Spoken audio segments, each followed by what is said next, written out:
പ്രിയപ്പെട്ട സഹോദരങ്ങളെ, സലാമുൻ അലൈക്കും. നമ്മള് സിയാമുമായി ബന്ധപ്പെട്ട വിഷയങ്ങൾ സംസാരിച്ചു വന്ന് നിർത്തിയത് ഷഹ്റു റമദാനല്ലദീ ഉൻസില ഫീഹിൽ ഖുർആനു എന്ന് തുടങ്ങുന്ന വചനത്തിലാണ്. ആ വചനത്തിലെ ഷഹർ എന്ന വാക്കുമായി ബന്ധപ്പെട്ട കുറച്ച് കാര്യങ്ങൾ നമ്മൾ വിശദീകരിക്കേണ്ടായി. അതിന്റെ ബാക്കി ഭാഗം വിശദീകരിക്കുക എന്നതാണ് ഇന്നത്തെ എൻ്റെ ലക്ഷ്യം. അത് വിശദീകരിക്കുന്നതിന് മുമ്പ് ഒന്ന് രണ്ട് കാര്യങ്ങൾ സൂചിപ്പിക്കാനുണ്ട്. അതായത് ഷഹർ എന്നുള്ള എൻ്റെ ക്ലാസ് കേട്ടിട്ട്, എല്ലാ ക്ലാസ്സുകളും കേട്ടിട്ട് ആളുകൾ വിളിക്കാറൊക്കെ ഉണ്ട്, ഒന്നും രണ്ടും ഒക്കെ. പക്ഷെ ആ ക്ലാസ് കേട്ട് കുറച്ചധികം ആളുകൾ വിളിച്ചു. 3 ആളുകൾ വിളിച്ചു, 2 ആളുകൾ മെസ്സേജ് അയച്ചു. അതിൽ പോസിറ്റീവായിട്ടും നെഗറ്റീവായിട്ടും അഭിപ്രായങ്ങൾ പറഞ്ഞു. പോസിറ്റീവായിട്ട് പറഞ്ഞത് 1-2 പണ്ഡിതന്മാരാണ്. ഖുർആനിനൊക്കെ ആഴത്തിൽ പഠിച്ച 1-2 പണ്ഡിതന്മാരാണ്. ഒരുപാട് മനസ്സിലാക്കാനും ചിന്തിക്കാനും അറിയാനുമുള്ള അനവധി കാര്യങ്ങളാണ് ആ മാഷ് ആ ക്ലാസ്സിലൂടെ വിശദീകരിച്ചത് എന്ന് സൂചിപ്പിക്കേണ്ടത്. മറ്റത് നെഗറ്റീവ് എന്നൊരിക്കലും പറയാൻ പറ്റൂല. അതും പോസിറ്റീവ് തന്നെയാണ്. നമുക്ക് ചില നിർദ്ദേശങ്ങൾ തരുമ്പോൾ ഇന്ന മാറ്റങ്ങൾ ക്ലാസ്സിൽ വരുത്തണമെന്ന് പറയുമ്പോൾ അവരത് പോസിറ്റീവായിട്ടാണ് പോസിറ്റീവായി കണ്ടുകൊണ്ടാണ് അത് പറയുന്നത്. എന്തുകൊണ്ടെന്നാൽ ഈ ക്ലാസ് പല ആളുകളിലേക്കും എത്തിക്കാനുള്ള ആ സഹോദരങ്ങളുടെ അതിയായ ആഗ്രഹത്തിൽ നിന്നാണ് അവരെത്തിച്ചു കൊടുക്കുന്ന ആളുകൾക്ക് ഇത് മനസ്സിലായി കിട്ടാൻ വേണ്ടിയിട്ട്, മനസ്സിലാക്കി എടുക്കുന്നതിന് വേണ്ടിയുള്ള നിർദ്ദേശങ്ങളാണ് ആ സഹോദരങ്ങൾ മുന്നോട്ട് വെച്ചത്. അതിൽ ഒന്ന് പറഞ്ഞത് അറബി ഭാഷയിലുള്ള പ്രയോഗങ്ങൾ കുറച്ചാൽ നന്നായിരുന്നു എന്ന് സൂചിപ്പിക്കേണ്ടായി. അറബി ഭാഷയിലുള്ള പ്രയോഗങ്ങൾ കൂടുതലും അറബി പറയുന്നതൊന്ന് ചുരുക്കിയാൽ അറബിയുമായി അധിക ബന്ധമൊന്നുമില്ലാത്ത നമ്മുടെ സാധാരണക്കാരായ ആളുകൾക്ക് കൂടി മനസ്സിലാകത്തക്ക രൂപത്തിൽ ഒന്ന് അറബി ഭാഷയുടെ പ്രയോഗം ഒന്ന് കുറച്ച് ക്ലാസ് മാഷ് മുന്നോട്ട് പോവുകയാണെങ്കിൽ സാധാരണക്കാരായ ആളുകൾക്ക് കൂടി കേട്ട് മനസ്സിലാക്കാൻ എളുപ്പമാകുമായിരുന്നു എന്ന് സൂചിപ്പിക്കേണ്ടേ. അത് വളരെ പോസിറ്റീവായ ഒരു നിർദ്ദേശമാണ് എന്നുള്ളതാണ് ഞാൻ മനസ്സിലാക്കുന്നത്. നെഗറ്റീവ് അല്ല, അത് പോസിറ്റീവാണ്. സത്യത്തിൽ അത് അവരുടെ അങ്ങേയറ്റത്തെ ആഗ്രഹമാണ്. അത് അവരയച്ചു കൊടുക്കുന്ന ആളുകൾക്ക് കൂടി നമ്മുടെ ക്ലാസ് ഒന്ന് എളുപ്പത്തിൽ ലളിതമായി കാര്യങ്ങൾ മനസ്സിലാക്കാൻ കഴിഞ്ഞാൽ അവർക്ക് ഈ ആശയം ഉൾക്കൊള്ളാൻ സാധിക്കുമല്ലോ എന്ന ആ പ്രതീക്ഷയിലും ആ ആഗ്രഹത്തിലുമാണ് ആ രീതിയിൽ അവർ പ്രതികരിച്ചിട്ടുള്ളത്. ഏതായാലും ഞാൻ പരമാവധി അത് ശ്രമിക്കാമെന്നാണ് എൻ്റെ സഹോദരങ്ങളോട് എനിക്ക് പറയാനുള്ളത്. എന്നാലും കുറച്ചൊക്കെ അറബി പറയേണ്ടി വരികയാണ്. കാരണം ഇത് അറബി ഭാഷയിലുള്ള ഒരു ഗ്രന്ഥമാണല്ലോ ഇത്. മാത്രമല്ല നമ്മളിത് പാരമ്പര്യ ലുഗത്തുൽ അറബിലല്ല അത് വിശദീകരിക്കുന്നത്, അതിൻ്റെ മറ്റൊരു ഭാഷയുടെ തലത്തിലാണ് ഇത് വിശദീകരിക്കുന്നത്. അപ്പോൾ അതുമായി ബന്ധപ്പെട്ട കുറെ കാര്യങ്ങൾ വിശദീകരിക്കുന്നത് പല ആളുകളും ആവശ്യപ്പെട്ടിട്ടുണ്ട്.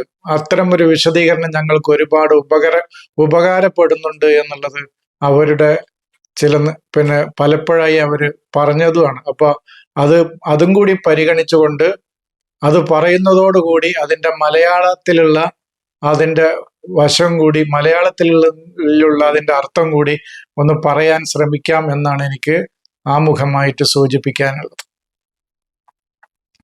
ഇനി നമ്മൾ വിഷയത്തിലേക്ക് വരാം. ഷഹ്റു റമദാനല്ലദീ ഉൻസില ഫീഹിൽ ഖുർആൻ.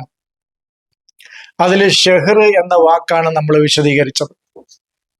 ഷഹ്ർ എന്നുള്ള വാക്ക് നമ്മൾ വിശദീകരിക്കേണ്ടത്, അതായത് 30 ദിവസങ്ങൾ അടങ്ങുന്ന ഒരു മാസത്തിനല്ല ഷെഹ്ർ എന്ന് ഖുർആൻ ഉപയോഗിച്ചിട്ടുള്ളത് എന്നാണ് നമ്മൾ അതിൽ പറഞ്ഞത്. മറിച്ച് എന്താണ്, നമ്മിലൂടെ വെളിപ്പെടേണ്ട അറിവുകളുടെ മേഖല, ഇഷ്ഹാർ ചെയ്യേണ്ട ഇൽമുകളുടെ, ഉലൂമുകളുടെ, മഅലൂമാത്തിന്റെ മേഖലകളെയാണ്, അറിവുകളുടെ മേഖലയെയാണ് അത് സൂചിപ്പിക്കുന്നത് എന്നാണ് നമ്മൾ പറഞ്ഞത്. അതായത് നമ്മിലൂടെ വെളിപ്പെട്ട് കിട്ടേണ്ട അറിവുകൾ, അതാണ് ഷെഹ്ർ, അതാണ് ഇഷ്ഹാർ ചെയ്യുക. അപ്പൊ മാസത്തിന് എന്താ പിന്നെ പറയാ? ഷെഹ്ർ എന്ന് തന്നെ പറയാം. അത് ഞാൻ ഇന്നലെ സൂചിപ്പിച്ചല്ലോ. മലക്ക് എന്താ പറയാ? ജബല് എന്ന് തന്നെ പറയാം. കയറിന് എന്താ പറയാ? ഹബില് എന്ന് തന്നെയാണ് പറയാ. H2O എന്ന് പറയുന്ന വെള്ളത്തിന് എന്താ അറബി പറയാം? മാഉൻ എന്ന് തന്നെയാണ് പറയാ. പക്ഷെ ഖുർആൻ അത് എന്തുകൊണ്ടാണ്, എന്താണ് അത്? അതിന്റെ ആന്തരികമായ ആത്മീയമായ തലത്തിലാണ് ഖുർആൻ അതുകൊണ്ട് അർത്ഥമാക്കുന്നത്. ഇതേ വ്യത്യാസമുള്ളൂ. അപ്പൊ നിങ്ങൾ എന്നോട് ഇപ്പൊ ചോദിക്കുകയാണ്, മാഷ് മാസത്തിന്, മാസം എന്നുള്ളതിന് അറബിയിൽ എന്താ വാക്കെന്ന് വെച്ചാൽ എനിക്ക് പറയാനുള്ളത് ഷെഹ്ർ എന്നുള്ളത് തന്നെയാണ്. അപ്പൊ ഏതെങ്കിലും ഒരു റമദാൻ മാസത്തെ മാത്രം എന്തെടുത്തിട്ട് എന്താ ഖുർആൻ അങ്ങനെ പറയണമെന്ന, പിന്നെ ഷെഹ്റു ദുൽ ഹജ്ജ പറയണ്ടേ, ഷെഹ്റു ദുൽ ഖഅദ പറയണ്ടേ, ഷെഹ്റു ഷവ്വാല് പറയണ്ടേ? അതൊന്നും പറയാതെ വെറും ഷെഹ്റു റമദാൻ മാത്രം എന്തുകൊണ്ടാണ് ഖുർആൻ പറയുന്നത്? അപ്പൊ നമ്മൾ പറയുന്നത് ഈ മാസങ്ങളും ദിവസങ്ങളും മണിക്കൂറുകളും ഒക്കെ നമ്മുടെ സൗകര്യത്തിന് വേണ്ടി വെച്ചതാണ്. ഈ പ്രപഞ്ചത്തിലെ, ഈ പ്രകൃതിയിൽ അങ്ങനത്തെ ഈ മാറ്റങ്ങളൊന്നുമില്ല. അത് സൂര്യൻ ഉദിക്കുന്നു, അസ്തമിക്കുന്നു, രാത്രിയാകുന്നു, പകല് വരുന്നു, ഇങ്ങനെയുള്ള ആ പ്രകൃതി അതിന്റെ പ്രതിഭാസത്തിലൂടെ അങ്ങനെ മുന്നോട്ട് പോകുക എന്നല്ലാതെ ഈ മണിക്കൂറുകള്, ദിവസങ്ങള്, ഒക്കെ വെച്ചിട്ടുള്ളത് നമ്മുടെ സൗകര്യത്തിന് വേണ്ടിയിട്ടാണ്. വർഷങ്ങള്, മാസങ്ങള്, ആഴ്ചകള്, ദിവസങ്ങള് ഒക്കെ വെച്ചിട്ടുള്ളത് എന്ന് നമ്മൾ മനസ്സിലാക്കിയാൽ മതി. ഇനി വിഷയത്തിലേക്ക് വരാം. അതാണ് ഷെഹ്ർ എന്നുള്ളതിനെ കുറിച്ച് പറയാനുള്ളത്. അത് അത് മനസ്സിലായിട്ടില്ല എന്ന് പറയാനുള്ള കാരണം, ഞാൻ പല ആയത്തുകളും അതില് ചില ചെറിയ സൂചനകൾ മാത്രമേ നൽകിയിട്ടുണ്ടായിരുന്നുള്ളൂ. ഇപ്പൊ നമ്മൾ 30 ഷെഹ്ർ ഖുർആനിൽ വന്നിട്ടുണ്ട് എന്ന് പറഞ്ഞു. അത് 30 വിജ്ഞാനത്തിന്റെ മേഖലകളാണ് ഖുർആനിൽ പറഞ്ഞിട്ടുള്ളത്. ആ 30 ആയത്തും ഒരു ക്ലാസ്സിൽ വിശദീകരിക്കാൻ പറ്റുമോ? പിന്നെ നിങ്ങൾ സൂചന എന്ന് പറഞ്ഞ് കളിയാക്കിയിട്ട് കാര്യമൊന്നുമില്ല. 30 ഷെഹ്ർ വന്ന 30 വചനവും നമുക്ക് ഒരു ക്ലാസ്സിൽ എങ്ങനെ വിശദീകരിക്കാൻ കഴിയും? ആ ഷെഹ്ർ വന്ന ഒരു വചനം തന്നെ നമുക്ക് 1 മണിക്കൂറെങ്കിലും ചുരുങ്ങിയത് വിശദീകരിക്കേണ്ടി വരും. അതാ ഞാൻ പറഞ്ഞത്, ഹംലുഹു ഫിസാലുഹു എന്നുള്ളത് ഒരു ചെറിയ വിശദീകരണം അതിന് നൽകിയുള്ളൂ. പക്ഷെ പണ്ഡിതന്മാർക്ക്, ജ്ഞാനികളായ ആളുകൾക്ക് അത് ആ സൂചനകളിൽ നിന്ന് തന്നെ നമ്മൾ എത്തിപ്പെടാത്ത അറിവിന്റെ ഒരുപാട് മേഖലകളിലേക്ക് അവർക്ക് എത്തിപ്പെടാൻ കഴിയും. ഹംല് എന്ന് പറയുന്നത് അള്ളാഹു നമുക്ക് നൽകിയ അമാനത്ത്, അതായത് റിസാലത്ത്, അതായത് സന്ദേശം. ആ സന്ദേശം, അവന്റെ റിസാലത്തിന്, അവന്റെ അമാനത്തിന്, അവൻ വിശ്വസിച്ചേൽപ്പിച്ച ആ സന്ദേശത്തെ നാം വഹിക്കുകയും, അതാണ് ഹംല്. അല്ലാതെ ഒരു കുട്ടിയെ ചുമന്ന് നടക്കലല്ല എന്ന് ഞാൻ അവിടെ പറഞ്ഞു കഴിഞ്ഞു. കാരണം അത് ഹംലുൽ അമാനത്താന്ന് പറയുമ്പോ തന്നെ പണ്ഡിതന്മാർക്ക് അത് മനസ്സിലാക്കാൻ സാധിക്കും. എന്ത്? ഇന്നാ അറളിനൽ അമാനത്താല സമാവാതി വല്ലർല എന്ന് പറയുന്ന ആയത്ത് അവരുടെ മനസ്സിൽ ഓർമ്മ വരും, ഈ ഖുർആനുമായി ബന്ധമുള്ള ആളുകൾക്ക്. അപ്പൊ അവർക്കൊരു സൂചന കിട്ടാൻ വേണ്ടിയിട്ട്, ബാക്കിയുള്ള ആളുകൾക്ക്, സാധാരണക്കാർക്ക് ഞാൻ അതിന്റെ ഷെഹ്ർ എന്ന് പറഞ്ഞാൽ എന്താണ് എന്നുള്ളത് മനസ്സിലാക്കത്തക്ക രൂപത്തിൽ പറഞ്ഞു കഴിഞ്ഞു. നേരെ മറിച്ച് അമാനത്തിനെ നമ്മൾ വഹിക്കലും, അത് അപ്പൊ അവർക്ക്, ജ്ഞാനികളായ ആളുകൾക്ക് അത് വ്യക്തമായി മനസ്സിലാക്കാൻ കഴിയും. ഇന്ന അർളിനല്ല അമാനത്ത അല സമാവാതി വല്ലർല വൽജിബാല ഫഅബൈന അൻ യഹ്മിലഹ ഫഹമലഹൽ ഇൻസാനു എന്ന് പറയുന്ന ആ ഹംല്, ആ വഹിക്കല്, ആ ചുമതല, ആ അമാനത്തിന്റെ, ആ റിസാലത്തിന്റെ, ആ സന്ദേശത്തിന്റെ ഉത്തരവാദിത്വം സ്വയം ഏറ്റെടുക്കലും, അതിന്റെ തഫ്സീൽ, അത് വിശദമായി അതിന്റെ എല്ലാ മേഖലകളെയും മനസ്സിലാക്കിയെടുക്കലും, അതാണ് തഫ്സീൽ. സൂറത്ത് ഫുസ്സിലത്ത് അതാണ് തഫ്സീൽ, അതാണ് ഫിസാൽ എന്ന് പറയുന്നത്. അല്ലാതെ ഒരു അമ്മ കുഞ്ഞിനെ 9 മാസം ഗർഭം ചുമന്ന് നടക്കുകയും പിന്നീട് അതിനും മുലയൂട്ടി ആ കുട്ടിയെ അമ്മയിൽ നിന്ന് പിരിക്കുന്ന ഫിസാല് കാലവും 30 മാസമാണെന്നുള്ള അർത്ഥത്തിനല്ല എന്നുള്ളത് ഞാൻ അവിടെ സൂചിപ്പിച്ചു. അതും ഒരു അറിവിന്റെ മേഖലയാണ് ആ സലാസൂന ഷെഹ്റൻ. അപ്പൊ ഖുർആനില് സലാസൂന ഷെഹ്റാണ് വന്നിട്ടുള്ളത്. 30 ഷെഹർ എന്ന വാക്കാണ് ഖുർആനിൽ വന്നിട്ടുള്ളത്. അത് 30 സ്ഥലങ്ങളിലും നമ്മൾ വിശദീകരിക്കേണ്ടതുണ്ട് എന്ന് ഞാൻ പറഞ്ഞത് അതാണ്. അത് പിന്നീട് വിശദീകരിക്കാമെന്നും പറഞ്ഞു. വിശദീകരണം നിർത്തിയിട്ടുണ്ട് എന്ന് പറഞ്ഞിട്ടില്ല. അതാണ് ഞാൻ ഇന്നത്തെ ഷുഹൂരി എന്ന് പറഞ്ഞിട്ട് അതും വിശദീകരിച്ചത്, ചെറിയൊരു വിശദീകരണം നൽകിയത്. ചെറിയൊരു വിശദീകരണം നൽകി. അത് മാസങ്ങളല്ല എന്ന് പറഞ്ഞു. 8 4 12 മാസങ്ങൾ എണ്ണി പറയുന്ന രീതിയല്ല അതല്ല ദീനുൽ ഖയ്യിം എന്നുള്ളത് അവിടെ വിശദീകരിച്ചത് അതാണ്. ദീനുൽ ഖയ്യിം അതായത് ചൊവ്വായ മതം എന്നാണല്ലോ ദീനിനിപ്പോ പറയുന്നത്. നമ്മൾ യഥാർത്ഥത്തിൽ നമ്മുടെ ജീവിതത്തിൽ പാലിക്കേണ്ട മൂല്യവത്തായ ആ ദീൻ എന്ന് പറയുന്നത് 8 4 12 മാസത്തെ എണ്ണി പറഞ്ഞതിൽ 4 പവിത്രാണ്, അതിൽ ദുൽമ കാണിക്കരുത് എന്ന് പറയുന്നതല്ല. അത് സൂറത്ത് ബയ്യിനയിൽ പറയുന്നുണ്ട്. വമാ ഉമിറു ഇല്ലാലി അഅ്ബുദുല്ലാഹ മുഖ്ലിസീന ലഹുദ്ദീന 2 വയുഖീമൂന സ്വലാത്ത 3 വയൂതു സകാത്ത. ഈ 4 കാര്യം അതാണ് ദാലിക ദീനുൽ ഖയ്യിം. എന്നിട്ട് പറയുന്നത് അതാണ് ദീനുൽ ഖയ്യിം. അപ്പൊ എങ്ങനെ ഇത് രണ്ടും തമ്മിൽ യോജിക്കുക? ഒരു സ്ഥലത്ത് പറയുന്നു 8 4 12 മാസം ആണ് ദീനുൽ ഖയ്യിം, മറ്റൊരു സ്ഥലത്ത് 4 കാര്യങ്ങൾ പറഞ്ഞതിന് ശേഷം പറയുന്നു ദാലിക ദീനുൽ ഖയ്യിം. അപ്പൊ ഏതാ ദീനുൽ ഖയ്യിം? അപ്പൊ ഇതൊക്കെ ഒന്ന് ചിന്തിക്കാൻ വേണ്ടിയിട്ടാണ് ഞാൻ അതൊക്കെ ഒന്ന് സൂചിപ്പിച്ചത്. പക്ഷെ അതൊരു തെറ്റായിട്ട് എൻ്റെ സഹോദരങ്ങൾ കാണരുത് എന്നാണ് എനിക്ക് പറയാനുള്ളത്. ഇനി ആ ആയത്തുകളൊക്കെ നമ്മുടെ തുടർന്നുള്ള പഠനങ്ങളിൽ ഓരോ ക്ലാസ്സുകളായിട്ട് വരും. ഇപ്പൊ നമ്മൾ തുടങ്ങിയ പോലെയല്ല. ഇപ്പൊ ഒരുപാട് കാര്യങ്ങൾ തുടങ്ങി അവിടുന്ന് ഇവിടെ എത്തിയപ്പോഴത്തേന് ഒരുപാട് കാര്യങ്ങൾ എൻ്റെ സഹോദരങ്ങൾക്ക് ഈ വായനയിലൂടെ മനസ്സിലാക്കിയെടുക്കാൻ കഴിഞ്ഞിട്ടുണ്ട് എന്നാണ് ഞാൻ മനസ്സിലാക്കുന്നത്. ഏതായാലും ഞാൻ ആ വിഷയം ഇവിടെ പറഞ്ഞ് നിർത്തുകയാണ്. ഷുഹൂർ ഇഷ്ഹാർ എന്ന് പറഞ്ഞ നമ്മളിൽ നിന്ന് അത് വെളിപ്പെടലാണ് എന്നുള്ളതാണ് എനിക്ക് പറയാം. അതാണ് അൽ ഹജ്ജു അഷ്ഹുറും മഅലൂമാത്തുൻ എന്ന വചനം ഞാൻ തെളിവായിട്ട് ഉദ്ധരിച്ചത്. ഹജ്ജ് എന്ന് പറയുന്നത് എന്താണ്? ജ്ഞാനങ്ങളെ, അറിവുകളെ ഇഷ്ഹാർ വെളിപ്പെടുത്തലാണ് എന്ന് പറഞ്ഞത്. ഞാൻ എന്നിട്ടും അവിടെ പറഞ്ഞു, ഹജ്ജ് എന്ന് പറയുന്നത് ഇന്നത്തെ രീതിയിലുള്ള ഒരുപാട് കർമ്മങ്ങളോട് കൂടിയ കഅബാലയം പ്രദക്ഷിണം ചെയ്യുക, കല്ലേറ്, തവാഫ്, അതും മിനായിലുള്ള താമസം, അറഫയിലുള്ളത്, അതുപോലെ സഫാ മർവയിലുള്ള ഓട്ടം, ഇതെല്ലാം കൂടി നടത്തിയ ഒരു വാർഷിക തീർത്ഥാടനം ത്തിനാണ് ഈ ഹജ്ജ് എന്ന് അർത്ഥം വരുന്നത് എന്ന് നമ്മൾ പറഞ്ഞു. അങ്ങനെയല്ല അതിന്റെ അർത്ഥം. ഹജ്ജ് എന്ന വാക്കിനൊരു അർത്ഥമില്ലേ എന്ന് നമ്മൾ അവിടെ ചോദിച്ചു. അപ്പൊ ഹജ്ജ്, ഹുജ്ജത്ത് എന്നൊക്കെ പറഞ്ഞ തെളിവുകളുടെ അടിസ്ഥാനത്തിൽ അറിവുകൾ നേടിയെടുക്കുന്നതിനെയാണ് പറയുന്നത് നമ്മൾ പറഞ്ഞു.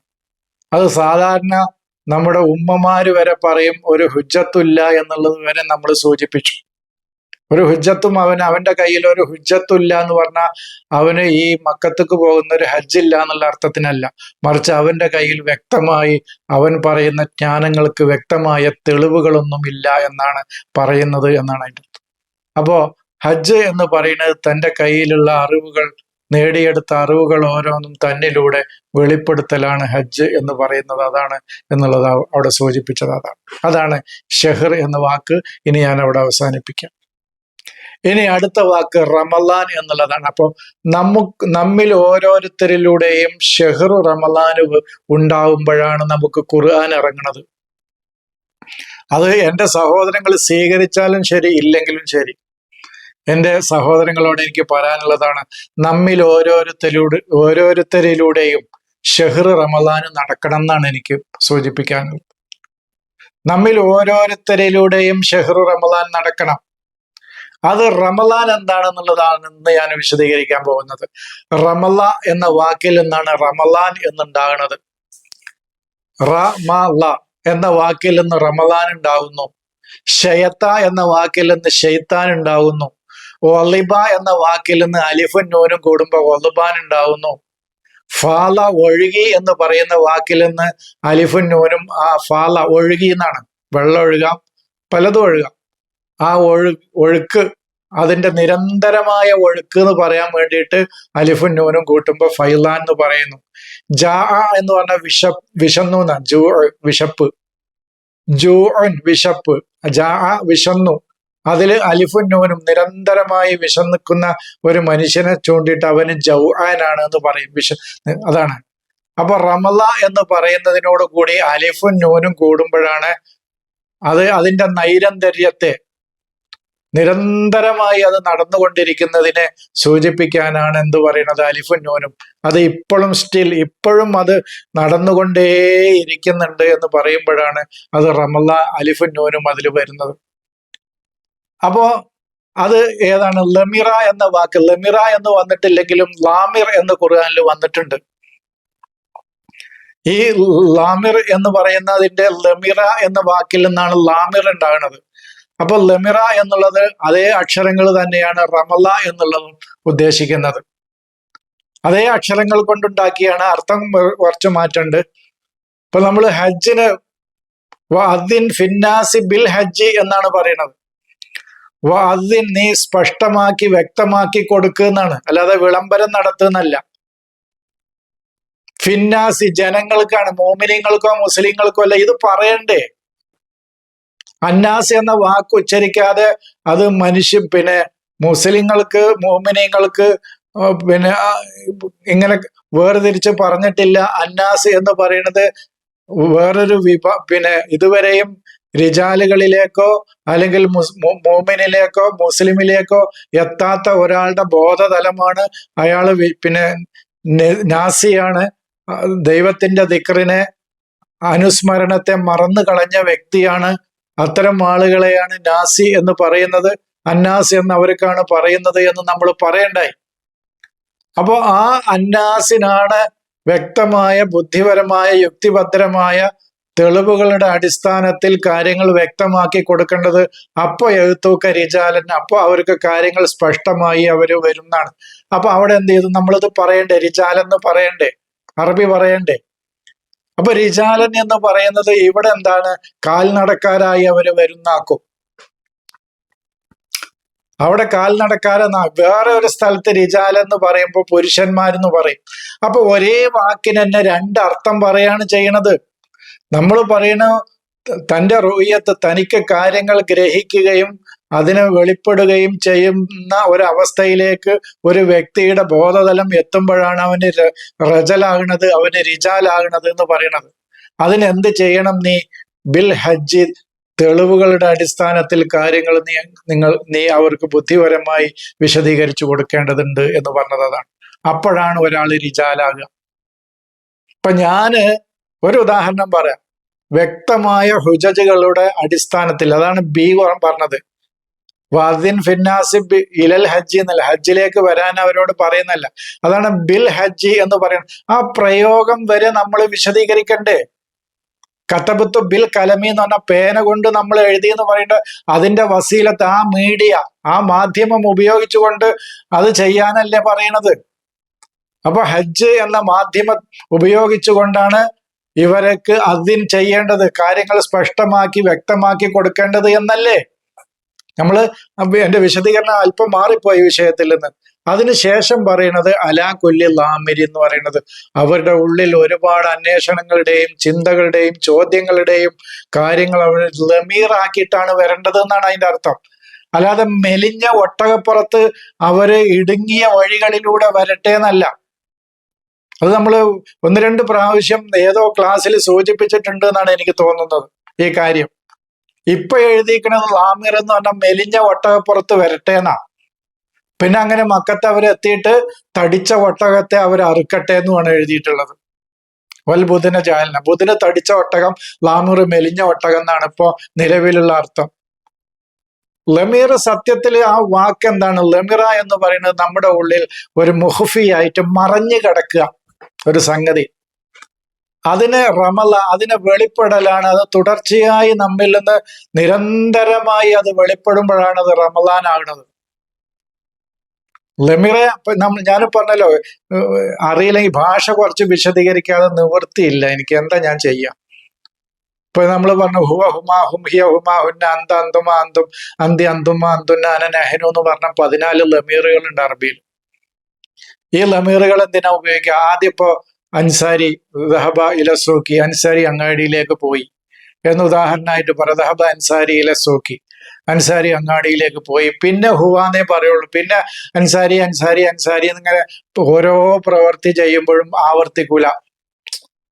അതിപ്പോ ഇംഗ്ലീഷിലാണെങ്കിൽ ഹി എന്നാണ്. ആദ്യം പിന്നെ ഏതെങ്കിലും ഒരാളുടെ അൻവർ എന്ന് ആരുടെങ്കിലും ഒരാളുടെ പേര് പറഞ്ഞു, എന്നിട്ട് പിന്നെ വീണ്ടും അൻവർ അൻവർ അൻവർ എന്ന് പറയില്ല ഇംഗ്ലീഷിലും ആണെങ്കിലും, അതിന് പിന്നെ ഹീന്നേ പറയുള്ളൂ. ഈ ഹീല് ഒരാള് ലാമിറായി കിടക്കുന്നുണ്ട്, ഒളിഞ്ഞു കിടക്കുന്നുണ്ട് എന്നർത്ഥം. അതുകൊണ്ടാണ് അവയെ എന്തു പറയുന്നത് ലമീറുകൾ എന്ന് പറയാനുള്ള കാരണം.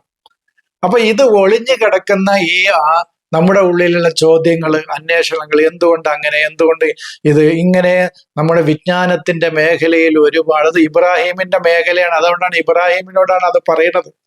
അപ്പൊ നിരവധി അന്വേഷണത്തിന്റെ ചോദ്യങ്ങളുടെ പിന്നെ ഒക്കെ ആവശ്യങ്ങളുമായിട്ടാണ്, അത് മനസ്സിൽ ഒളിപ്പിച്ചു വെച്ചുകൊണ്ടാണ് അവർ വരും നിന്റെ അടുത്തേക്ക് ഇനിയും ഒരുപാട് കാര്യങ്ങൾ അറിയാൻ, രിജാലുകളായിട്ട് എന്ന് പറയുന്നത് അതാണ്. അപ്പൊ ആ മുഹ്ഫിയായ, ആ മറച്ചു വെക്കപ്പെട്ട കാര്യങ്ങളുടെ ഇളുമാറാണ്, റമദാനാണ് എന്ത് നമ്മിൽ നടക്കുന്നത്. ആ ഒളിപ്പിച്ചു വെക്കപ്പെട്ട അന്വേഷണത്തിന്റെ ചിന്തയുടെ ആ തീജ്വാലകള്, ആ തീപ്പൊരികള് ഇങ്ങനെ ഇഷിഹാറാകുകയാണ് ചെയ്യുന്നത്. അതിങ്ങനെ നമ്മിൽ നിന്ന് വെളിപ്പെട്ട് ഇങ്ങനെ വരികയാണ് ചെയ്യുന്നത്. അപ്പോഴാണ് എന്ത് ചെയ്യണത്, ഷെഹ്റു റമദാൻ നമ്മിൽ നടക്കണം എന്നർത്ഥം. ലൈലത്തുൽ ഖദർ നമ്മിൽ നടക്കണം എന്നർത്ഥം. ഹജ്ജ് ഓരോ മനുഷ്യനിലും നടക്കണം എന്നർത്ഥം. ഇതിലെ ഓരോ വചനങ്ങളും എല്ലാ മനുഷ്യരിലൂടെയും കടന്നു പോകേണ്ടതാണ് ഈ ഇതിലെ വചനങ്ങൾ എന്നാണ് എനിക്ക് സൂചിപ്പിക്കാനുള്ളത്.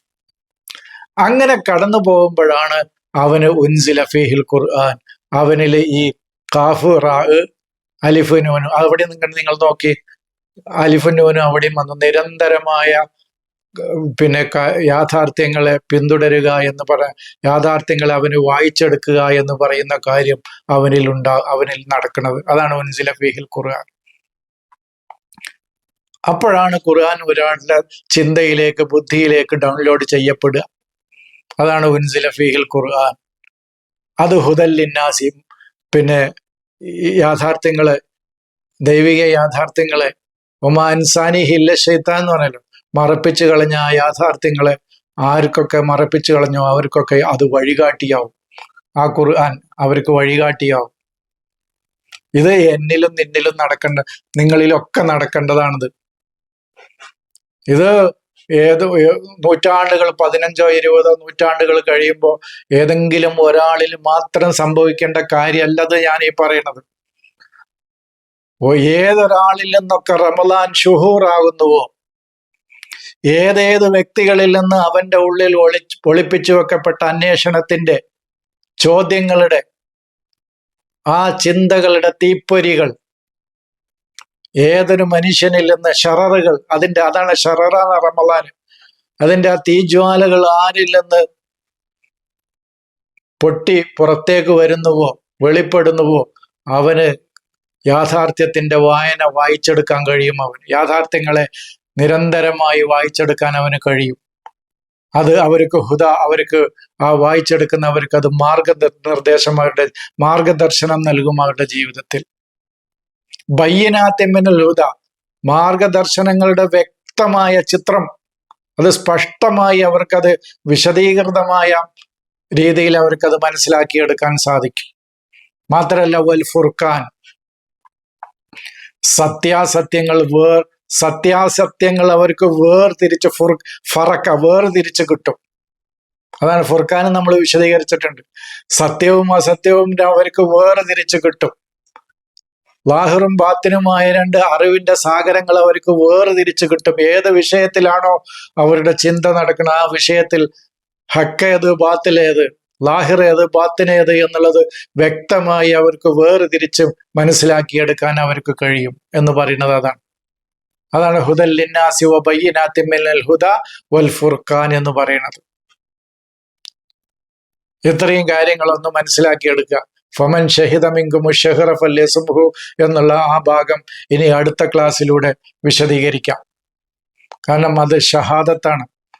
മാസം കണ്ടാൽ അവന് നോമ്പ് നോൽക്കണം എന്നാണോ എന്നും. അപ്പൊ മാസം കാണാത്തവര് രോഗികൾക്ക് പിന്നെ മാറ്റി നിർത്തുന്നുണ്ട്. അപ്പൊ രോഗികൾ മാസം കണ്ടിട്ടില്ലേ, അതൊക്കെ പിന്നീട് നമുക്ക് അടുത്ത ക്ലാസ്സിലൂടെ ചർച്ച ചെയ്യാം എന്ന് മാത്രമാണ് എനിക്ക് സൂചിപ്പിക്കാനുള്ളത്. അപ്പോ റമളാൻ എന്നുള്ള വാക്കാണ് ഇന്ന് പ്രധാനമായിട്ട് ഞാൻ വിശദീകരിച്ചത്. റമളാൻ എന്ന് പറയുന്നത്, ഞാൻ റമള എന്ന വാക്കിന്റെ കൂടെ അലിഫുൻ നൂന് ഒലിബ എന്നുള്ള നിരന്തരമായി, ഒലിബ എന്ന് പറഞ്ഞാൽ ദേഷ്യപ്പെടുക എന്നാണ്. വാക്കിന്റെ ഏതെങ്കിലും അർത്ഥം വിട്ടുപോയിട്ടുണ്ടെങ്കിൽ ക്ഷമിക്കണം. ഒലിബ ദേഷ്യപ്പെട്ടു, അതിന്റെ കൂടെ വെറൊരു വാലിബ്, എപ്പോഴെങ്കിലും ഒന്ന് ദേഷ്യപ്പെടുകയാണെങ്കിൽ അവനെ വാലിബ് എന്നേ പറയുള്ളൂ. പക്ഷെ നിരന്തരമായി ദേഷ്യപ്പെട്ടുകൊണ്ടേയിരിക്കുന്ന വ്യക്തിയാണെങ്കിൽ അലിഫുൻ നൂനും കൂട്ടിയിട്ട് ഒലുബ എന്നാ പറയാം. എന്നതുപോലെ തന്നെയാണ് നമ്മളിൽ നിന്ന് നിരന്തരമായി ചിന്തകളുടെ തീപ്പൊരികൾ പുറത്തേക്ക് വന്നുകൊണ്ടേയിരിക്കുകയാണ്. അതാണ് റമളാൻ. അത് ഒളിപ്പിച്ചു വെക്കുന്ന അവസ്ഥയാണ് നമ്മുടെ ഉള്ളിലെ ലമീർ എന്ന് പറയുന്ന അവസ്ഥ. ഇത്രയും കാര്യങ്ങൾ എൻ്റെ സഹോദരങ്ങൾ ചിന്തിക്കുക, മനസ്സിലാക്കുക. സത്യമാണ്, ശരിയാണ് എന്ന് നിങ്ങൾക്ക് ബോധ്യപ്പെടണം. എനിക്ക് ബോധ്യപ്പെട്ടിട്ട് കാര്യമല്ല. അത് ഞാൻ ഇന്നലെ തന്നെ സഹോദരനായിട്ട് സംസാരിച്ചപ്പോൾ പറഞ്ഞു. ഓരോരുത്തർക്കും അവനവനാണിത് തിരിച്ചറിയേണ്ടതും ബോധ്യപ്പെടേണ്ടതും അവന്റെ ഉള്ളിലാണിത് അനുഭവിച്ചറിയേണ്ടതും. അങ്ങനെ അനുഭവിച്ചറിയുമ്പോൾ ഇത് സത്യമാണ് എന്ന് നിങ്ങൾക്ക് അനുഭവത്തിലൂടെ ബോധ്യപ്പെടുകയാണെങ്കിൽ ചിന്ത ഉണ്ടാകണം. അതിന് നമ്മളിൽ നിന്ന് അന്വേഷണങ്ങൾ ഉണ്ടാകണം, ചോദ്യങ്ങൾ നമ്മളിലെ ഉള്ളിൽ ഒരുപാട് ഉണ്ടാകണം. അന്ധമായി അനുകരിക്കുന്ന ഒരു ജനതയോട് ആ പാരമ്പര്യങ്ങളെ അന്ധമായി അനുകരിക്കുകയാണ്. അതാണ് പിന്നെ ഈ മതം എന്ന് പറയുന്നത് യഖീനാണ്, അത് ആണ് ഉറപ്പിച്ചിരിക്കുകയാണ്. നേരെ മറിച്ച് അറിവെന്ന് പറയുന്നത് യഖീനാണ്, പക്ഷെ മുമ്പിൽ ഇൽമാണ്. അറിവിന്റെ ബേസിൽ നിലകൊള്ളുന്ന യഖീനാണ്. അതാണ് പിന്നെ ഇൽമും നമ്മുടെ ദീനും തമ്മിൽ, ഇപ്പൊ മതവും തമ്മിലുള്ള വ്യത്യാസം. ദീനല്ല മതം. ഫിലോസഫി എന്ന് പറയുന്നത് അങ്ങനെയല്ല, ഷക്കാണ്, സംശയിക്കുക.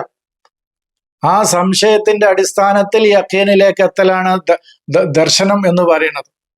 അതാണ് ഫിലോസഫി എന്ന് പറയുന്നതാണ്. എന്തിനേയും നമ്മൾ സംശയിക്കുക. അങ്ങനെ സംശയിച്ച് ആ സംശയത്തിലൂടെ നമ്മൾ വിജ്ഞാനത്തിന്റെ യഖീനിലേക്ക് എത്തിപ്പെടുന്നതാണ് ഫിലോസഫി. പക്ഷെ നമ്മൾ നിലവിലുള്ള മതം എന്ന് പറയുന്നത് യഖീനും ബിലാ ശക്കാണ്. യഖീനും ബിലാ ശക്ക്, സംശയമില്ലാതെ ഉറപ്പിക്കുക. അത് നിർത്തിയിട്ട് നമ്മൾ എന്തിനേയും അറിയാനും അന്വേഷിക്കാനുമുള്ള നമ്മുടെ ഉള്ളിൽ നിന്ന് റമളാൻ ഷുഹൂറാകണം എന്നാണ് എനിക്ക് പറയാനുള്ളത്. അപ്പോഴാണ് നമ്മളിൽ നിന്ന് റമളാൻ ഷുഹൂറാവുമ്പോൾ നമുക്ക് യാഥാർത്ഥ്യങ്ങൾ വെളിപ്പെട്ട് കിട്ടും. യാഥാർത്ഥ്യത്തിന്റെ ഖുർആൻ നമുക്ക് ഉൻസില ഫീഹിൽ ഖുർആൻ അവതരിപ്പിക്കാൻ തുടങ്ങും. ഇത്രയും കാര്യങ്ങളാണ് എനിക്ക് സൂചിപ്പിക്കാനുള്ളത്. സലാം.